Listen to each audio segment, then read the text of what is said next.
Hi, what I have here on the bench today is an 800 watt PureSine inverter I purchased recently for my power backup project.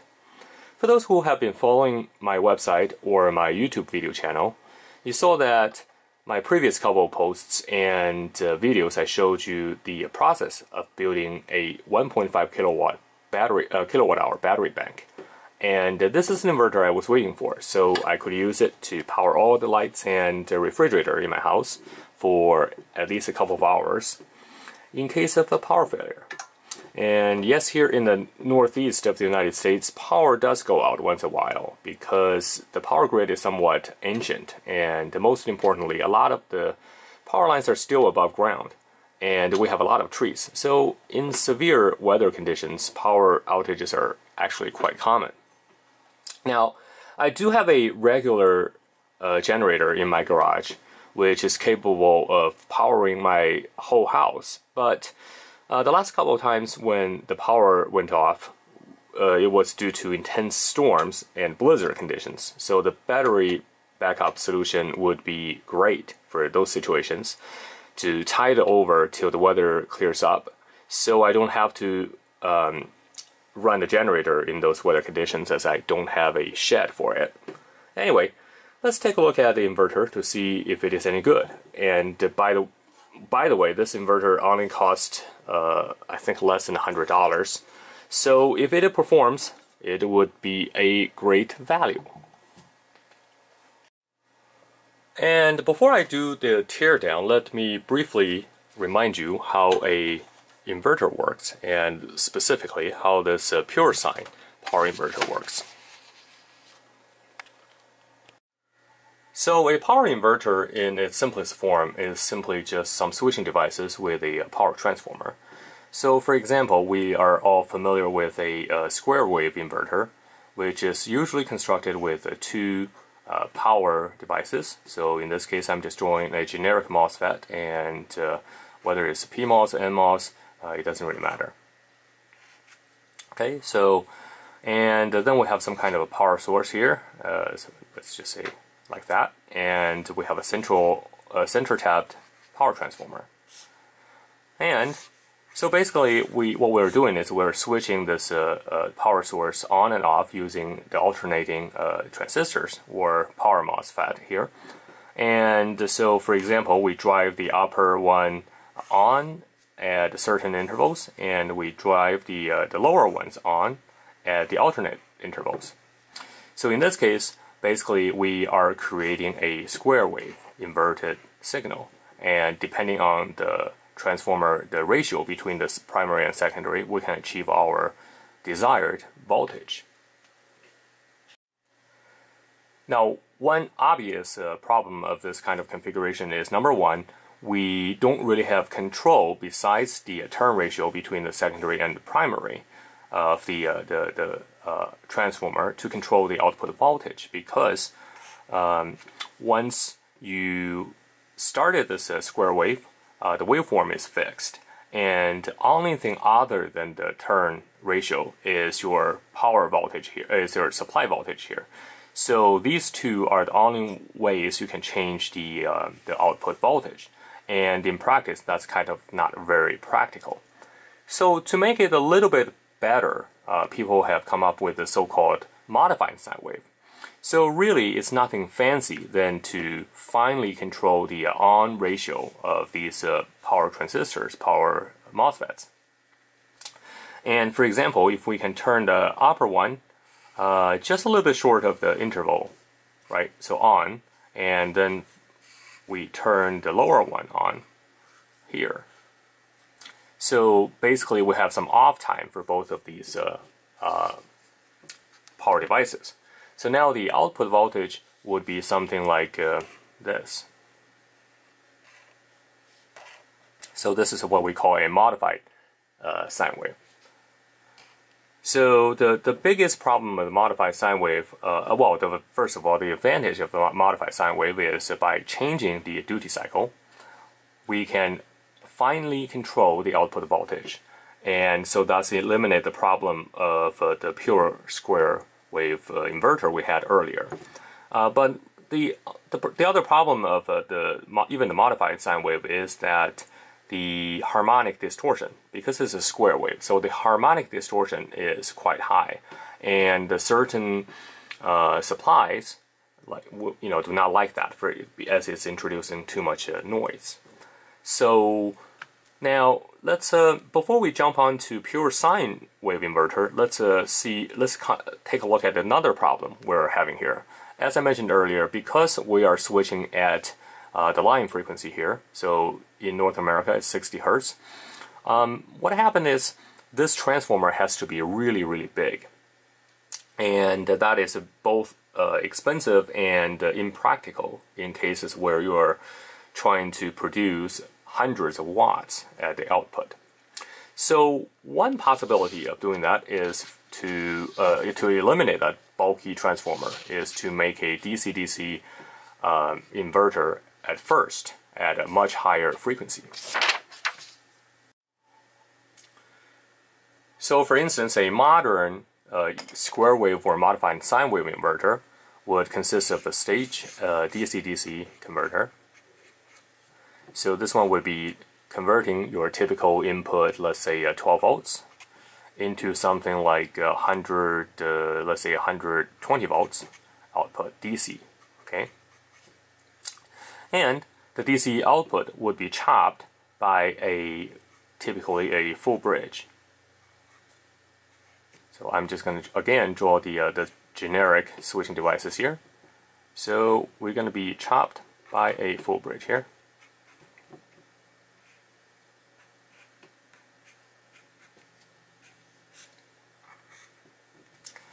And then we have the output, right? So the output would be a chopped signal of.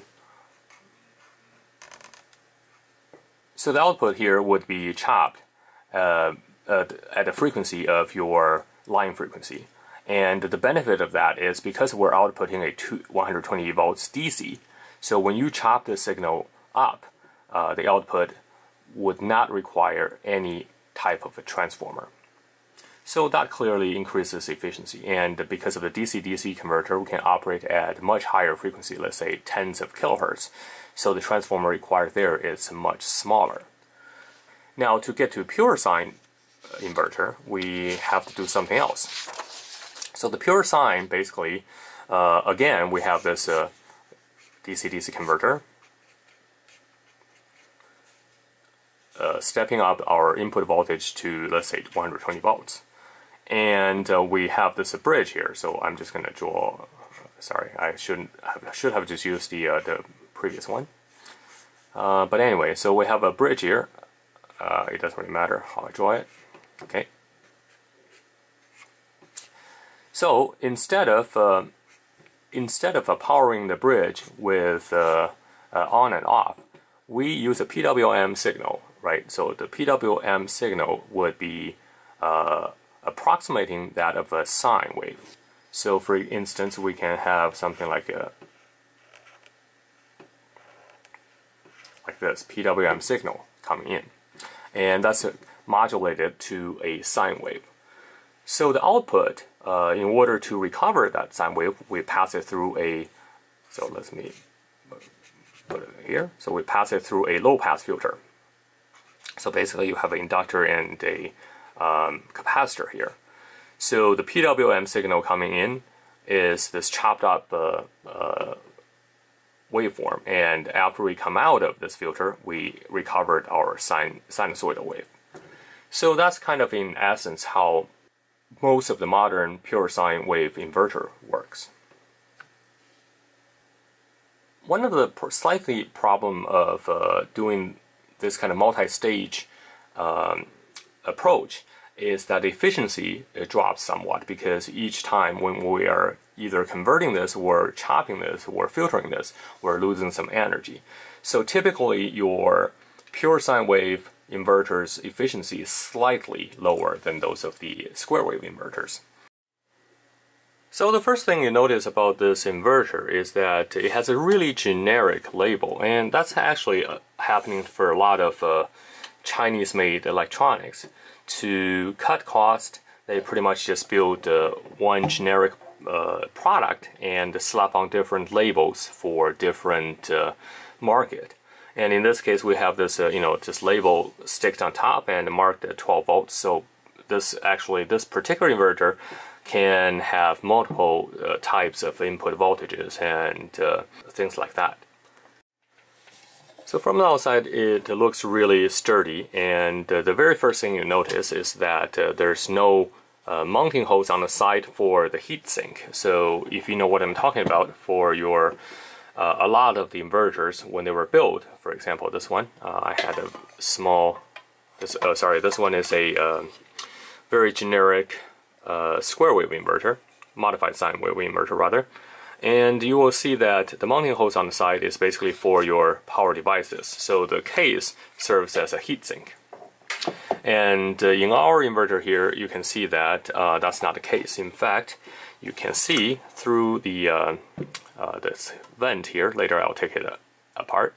And you can see that inside there is a dedicated heatsink. So that's clearly a better design, in my opinion, especially if you want to service these kind of things. And the one thing you don't see is any of the fuse, the places for you to change the fuse. So I assume that fuse actually are inside. Now, the package also came with some spare fuse. So as you can see here, so obviously to change the fuse, you would have to open it up. So that's clearly one of the cons. And it does come with a rather simple instruction manual, if you can call it that. And it pretty much doesn't say a lot about it. So basically, it just tells you something about, let's see, the output wattage and the operating voltage. And that is pretty much it, and really there's not too much specification here. So enough said, let's open it up and see what's inside.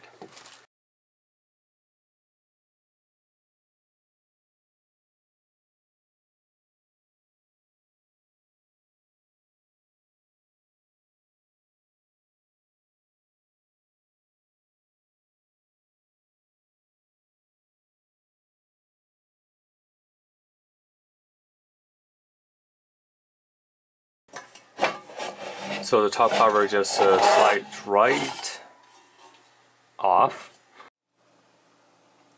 So at a first glance, as you can see, that the internal is actually surprisingly neat compared to a lot of the cheap Chinese electronic products.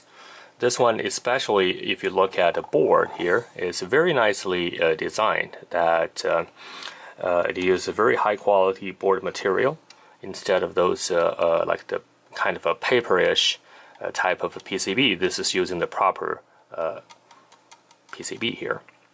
Now, let's see if we can recognize some of the elements that we talked about earlier. So first thing we notice is that there are a couple of modules here, and these are the boards that are specialized in function. So this one, as I can see here, is a EG8010 chip here. So I did a little bit of search, and that turned out to be actually the main chip of this inverter. So that one by itself, it's a ASIC for single-phase PWM control. So if you look at the application note from that chip, which I printed out here, and you will see that it matches what we just talked about, the output, this output bridge here. And you can see the filter here. So that's exactly what we just mentioned from the operation principle perspective, how this PureSine wave inverter works. So basically, all the control signal, the PWMs driving this output bridge, is directly coming from this controller board. And so the other board that is a standalone is right up to the front, and just judging from you can see exactly what it is, but this is seems to be just a op-amp 324, and so it seems to me that this one is actually just to control the cutoff voltage of the battery here. So if we turn around and look at the power devices here, and again, it's no surprise that we have this 4 power devices. So they happen to be the 4 FGA 40N65, 650 volts, 80 amps IGBT. So the switching devices they use here are not standard MOSFETs, and they're just they're IGBTs. And the benefit of IGBTs is at higher voltages, they actually are more efficient than your standard MOSFET. So these are used for switching. And for the initial DC-DC converter, and here, as you can see here, this is a 12 volts to stepping up to 120 volts, I assume. That's the small transformer operating at a very high frequency.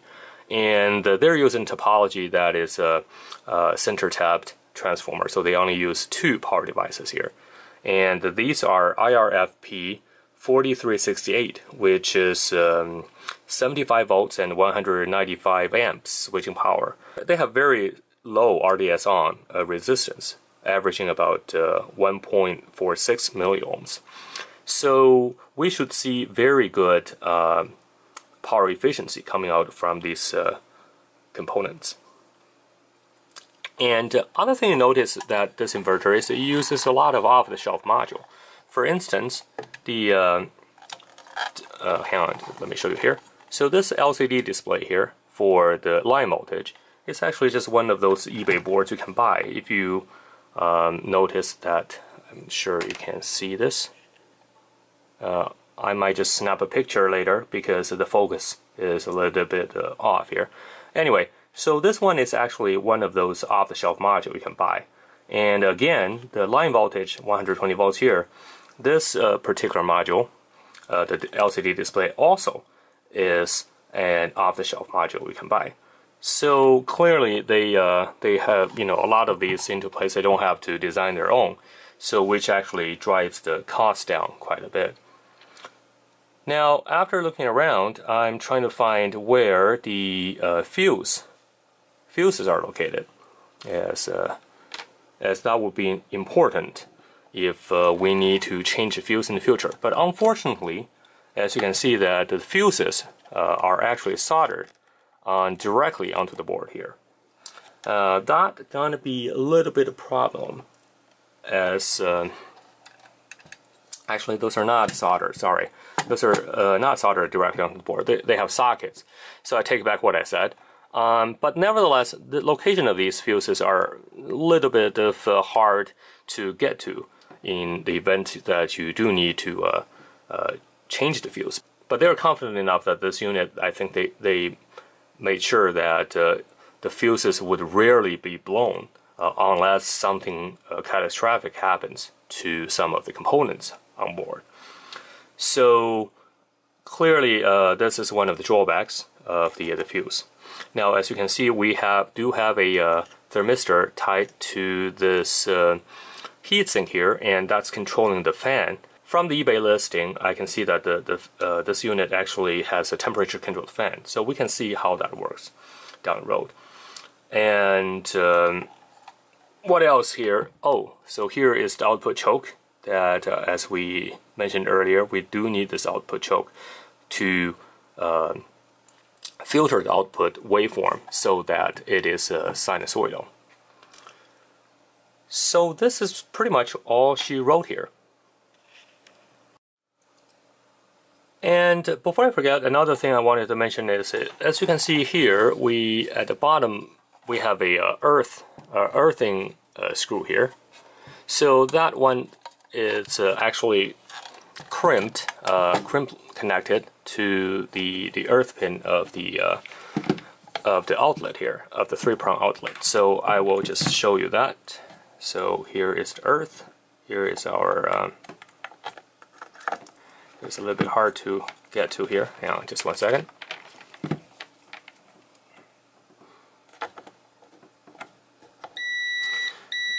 So as you can see that actually it is correctly connected. Now a lot of the inverters you see on the market does not have the earth pin correctly connected, or it's just staying float. So that clearly would be a problem if you were operating high power appliances. But this one is properly done. So I think we have seen pretty much the internal construction, and now let me close this up, and we want to see how it performs.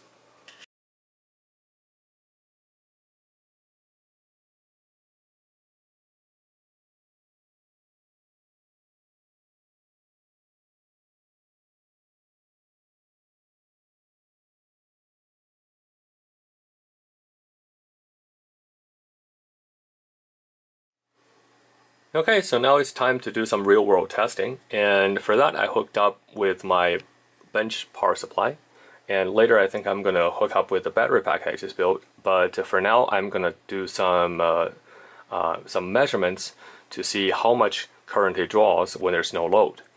As you can see that the power supply, I currently set it to outputting 12 volts, and that's channel 2.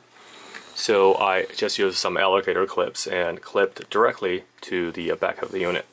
So as you can see here, that's how it's currently hooked up.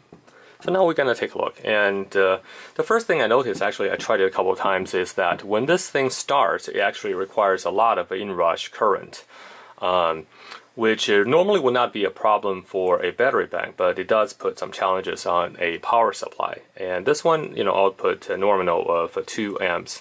But as you can see here, if I just flip it on, you will hear this beep.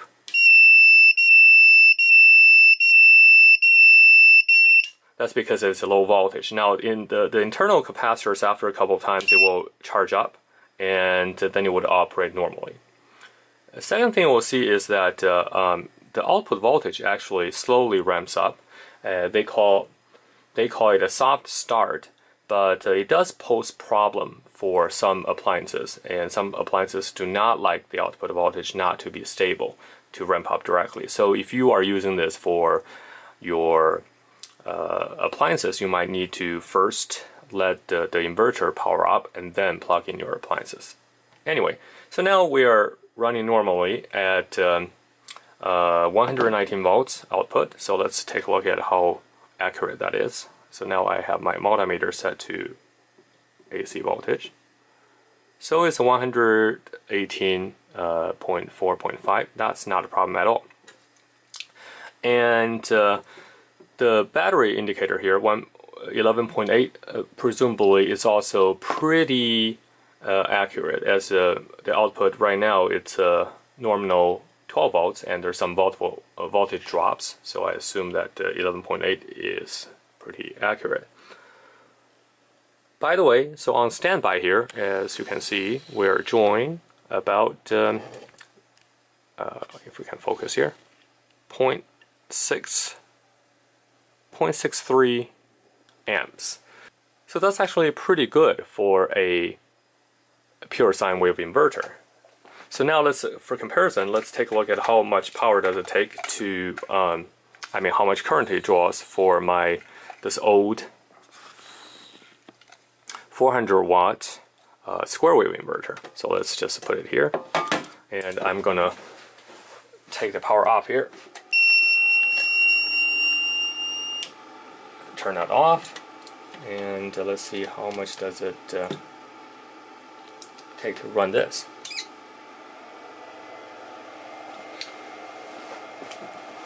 And as you can see that even for the smaller inverter, that draws about 0.28 amps.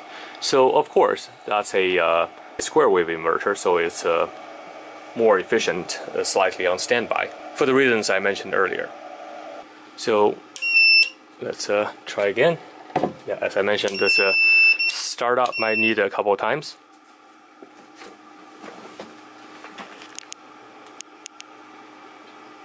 By the way, so the startup, the noise, you won't see it when I'm connecting that to a battery, because the battery capacity is significantly higher, and it doesn't have the problem of the voltage drop when you initially turn on due to the inrush.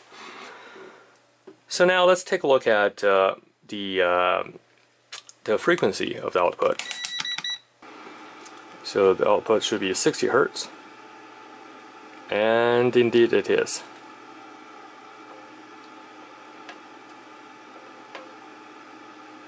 Yep. So clearly the output frequency is not a problem at all. So from a standby perspective, it actually is pretty good. Now you did notice that the fan actually is from the power supply, not from this inverter. So the fan hasn't turned on yet because we don't have any load on it. So now let's put some load, and we'll see what kind of efficiency we can get, and also what is the maximum load we can put on it. Another thing I want to find out is what are the ranges for it to properly operate.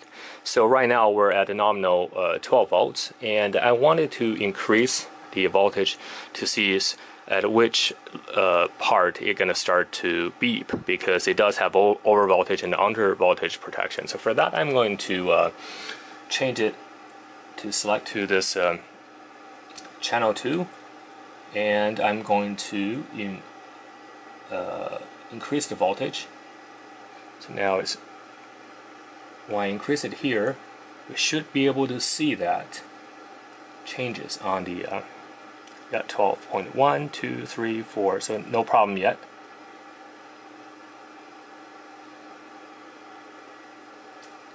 $13 volts.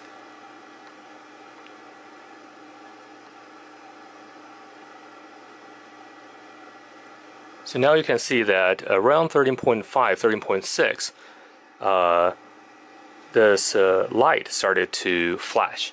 So that is basically over voltage indication. And when that occurs, you could see that the power actually is rapidly chopped off and on. So you can see that the current is all over the place because it's rapidly being chopped off and on. So that is actually okay, but I think what's going to happen is for my lithium iron phosphate battery pack, when everything is fully charged, initially it will be over this voltage. So that is something I need to take a look later.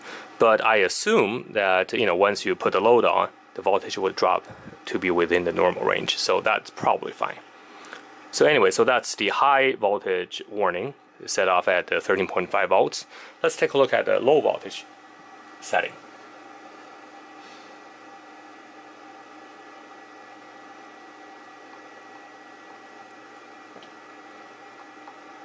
So now we're going down below 12 volts.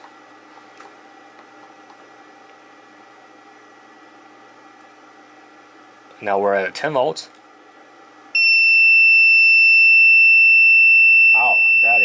That really loud. Okay, so seems that the at 9.8, just under 10 volts, it will beep. So that's actually not bad, because we do want it to cut off if the BMS hasn't cut off the drained battery yet. This thing will cut it off. So I think that interval is good for this 12 volt battery inverter. So let's take a look. The voltage, there's some disagreement between the voltage, but again, this meter is measuring directly at the, we don't know where this meter is measuring at, so that is probably after the fuse and everything, so it's probably a little bit lower than what is shown on the actual power supply. So anyway, so now let's move on to testing the battery. This video is getting a little bit longer, but I want it to be as thorough as possible when testing this inverter. Okay, so now I have hooked this up with my battery pack, and as you can see that I did change the connectors to 200 amp, those twist off connectors, so that will make it easier for me to hook up the load and disconnect the node. And the setup here is basically I have this clamp meter measuring the current through this cable from the battery to the inverter. And so I'm going to trust the voltage display on this inverter. And for the output, I'm using a a kilowatt basically to measure the power. Now the power will probably not be very accurate, but nevertheless, this kilowatt, if it's hooked up with a pure resistance load, it's actually pretty good. So for simplicity, I'm going to use a variac to change the output load. The load is hooked up with a heater, so that will definitely be we could cover the range of this inverter, and then we're going to see what the actual power consumption is, and then we can calculate the efficiency. So let me first zero out the meter here. Let's see, right now there's no current here. You can probably, it's not as easy to see this, so I'm just going to have to read it out. Okay, so now it's 0. Yep, so now it's roughly 0. So we know that on standby, and as you can see, when I turn this on, it didn't have any of the beeping problem because the capacity of the battery is quite large, and so there's no voltage sagging. By the way, I want you to see what the startup curve of the output voltage is like, and that's probably best seen on an analog meter. So let me grab one and I will show you. Let me turn it off first. So here we have this old analog meter, and I set it to 250 volts AC range. And so what I'm going to do is I'm going to put the probes in, and you can see the needle, how slow it moves when it powers up. So just to illustrate the point. Okay, ready?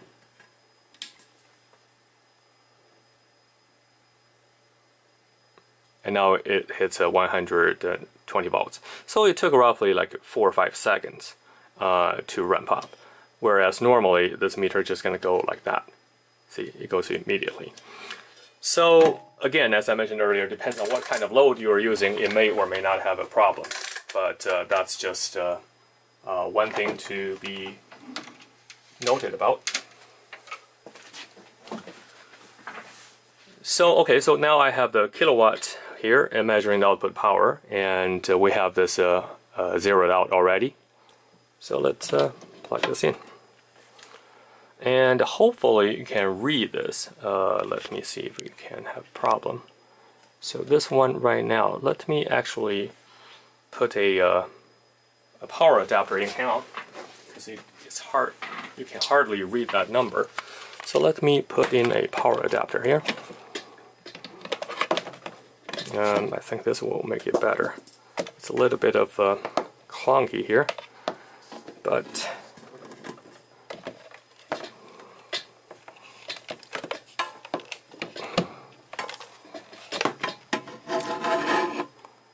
there we go.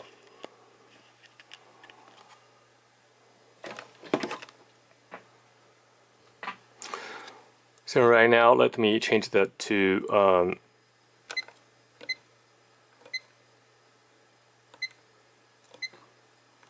watt mode. Okay.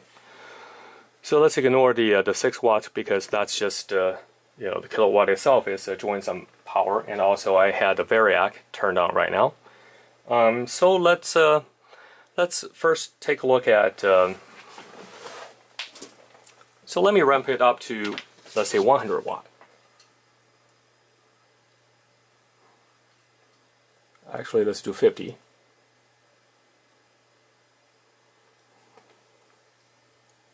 So at 54 watts, so let's write it down.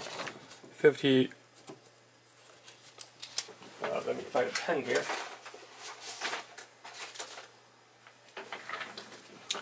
At 54 watts, we're drawing 5.1.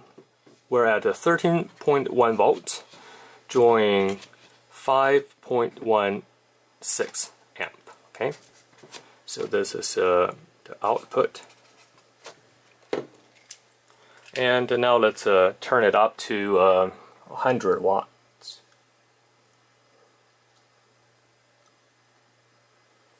And it doesn't need to be accurate, as we can later just calculate.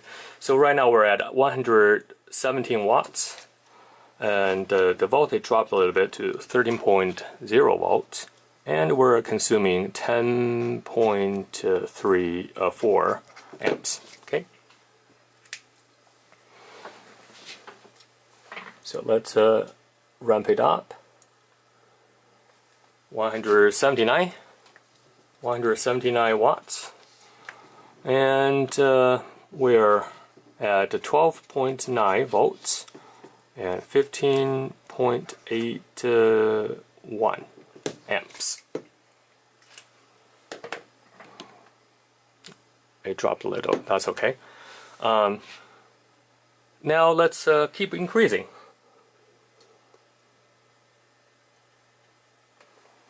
So we're at 265 watts, 264 watts, and 12.7 volts, and 23.38 amps. Okay, so let's keep increasing till the overload beeping till the overload point occurs. So now we're at 300 watts. Actually, let's just do a 300 watts.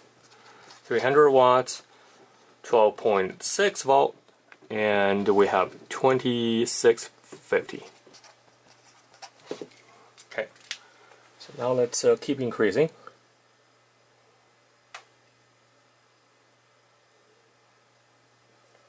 So the output now is 373 watts. And the voltage dropped to 12.5 volts, and we're at 33.72 amps. So let's keep increasing, and right now the voltage is 12.3, and we're drawing 39.23 amps. So let's keep increasing. So now at 488 watts, we're at 12.2 volts, and we're drawing about 45 amps. Okay, so far so good, and we keep increasing it to, let's do a 550 watts, 538 watts, and 12.1 volts, and 50.4 amps. Okay, so I'm just gonna do a few more till we hit the and as you can see, actually I'm very impressed by this. We're running at 500 watts, and we still don't have this power fan. The fan still hasn't kicked on yet, and the whole thing is actually really cool. So very impressive. Right now we're at 585 watts, watts, and 12 volts, 55.9 amps. So now, speaking of which, now the fan actually just kicked on. So that will affect the efficiency a little bit, but that's okay. So let's keep increasing. 500. Let's do a 678 watts, and we're at 11.7 volts, and here it's a 68.6 amps. So later on I'm going to draw this out to plot the efficiency, and we'll show you. And so let's keep going till we hit the limit. 747 watts, 46, okay, and at 11.5 volts, and 78.9 amps. So now the fan turned off again. Let's just hit 800. So first of all, we definitely know that it actually can hit its rated 800 watts. No problem. So now it's 805. Speaking of which, I think he just entered protection mode. Hang on. So it looks like it can handle much more than the rated 800 watts continuously. So let's turn it down a little bit, and we will just try to see at 800 watts what the current draw is.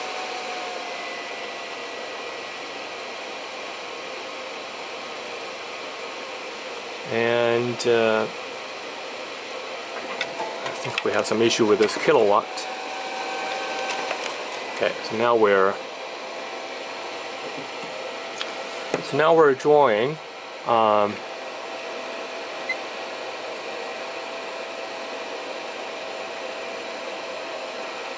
700. So let's gradually ramp it up till 800 watts.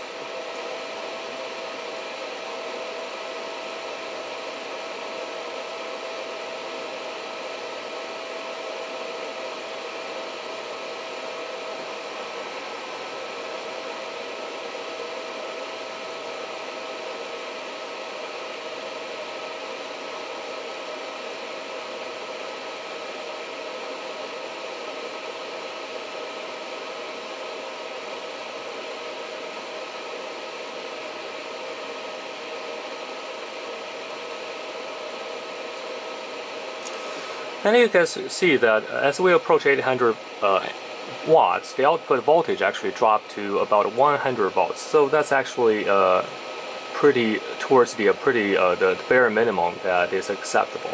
Now that's actually okay because so again, it seems it cannot handle the load close to 800 load for long. So let's turn it off, and we'll turn it on again. And this time we're just gonna settle at 780 watts.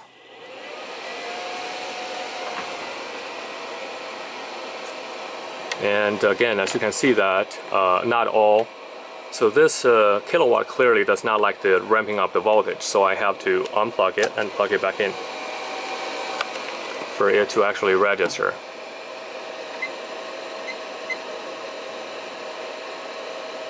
So let's wait for the watt to be calculated.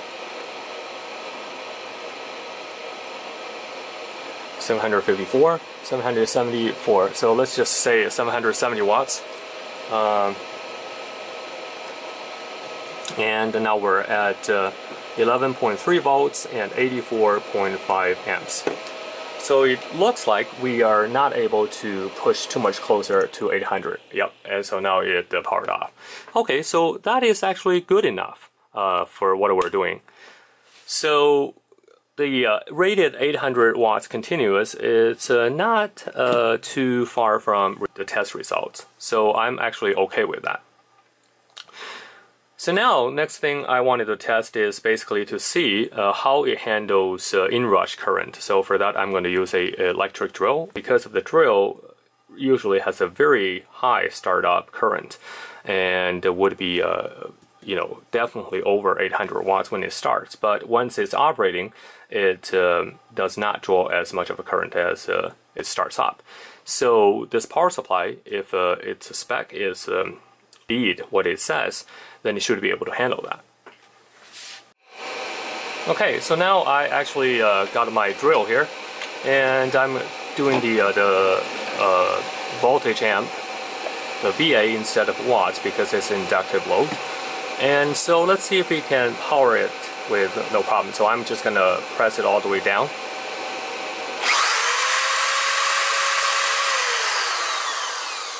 As you can see, there's really no problem.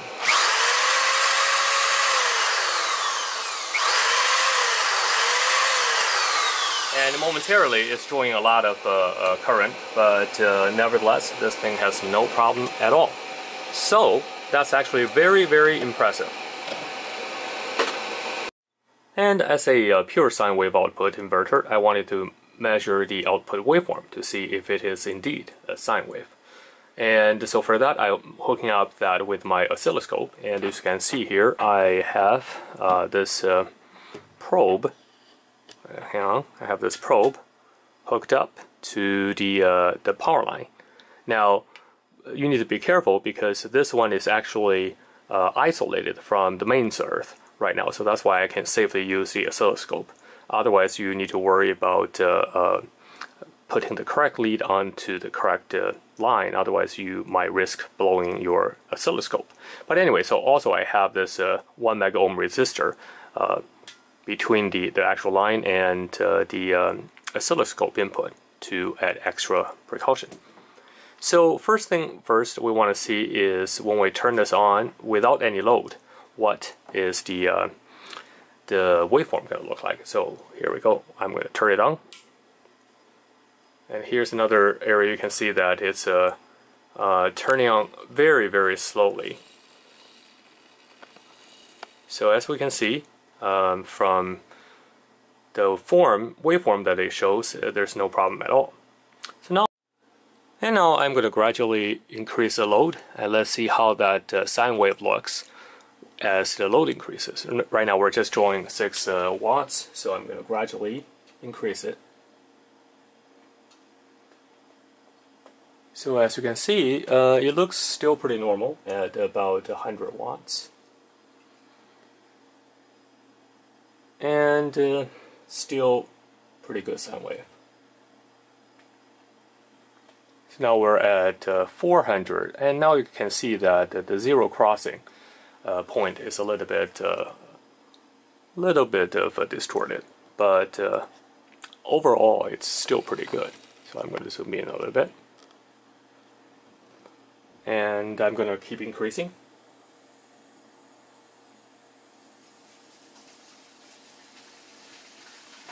So now we're at 628 watts, and the distortion became a little bit more severe. However, it is still quite acceptable.